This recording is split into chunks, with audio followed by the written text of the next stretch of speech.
juga lon urang hana, tapi pakon dinda tetap lun tak paksa beulun terimong cinta adinda. Adik itu dinda akan dihina karena hansi padan getanyo hai intan menyongolon tuan tak jalin cinta.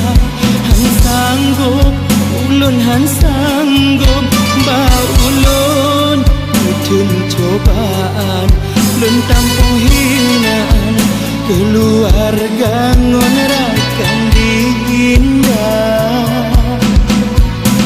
Bek sampo gata hai intan jet ke korban hudip ulunyo lebih kecino dinda lain kamita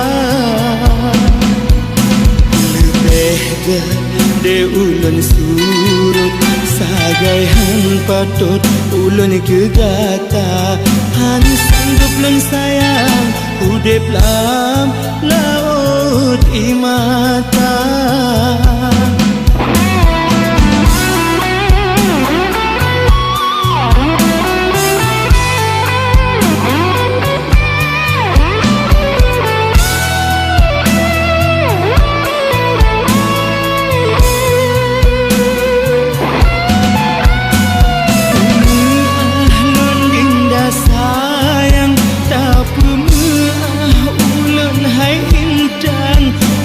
Berarti sayang dinda hana lun cinta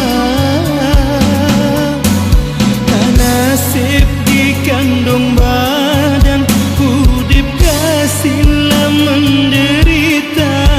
Han mungkin adinda bahagia dalam sengsara mujajud dari semula tanyo bena dom merumpo hati ulun hai sayang cintaan jutanyo bina terimong kasih oh dinda ulun ka pernah tak cinta han akan ulun berdua sejarah getanyo dua.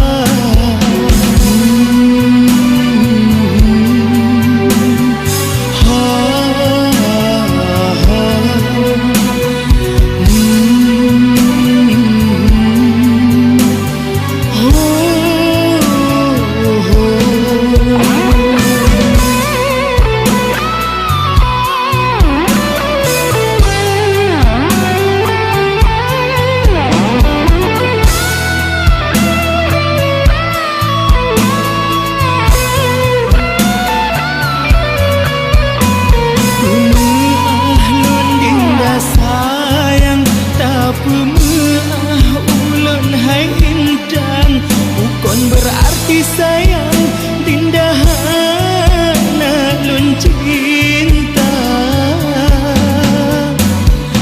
nasib dikandung badan hudip kasihlah menderita.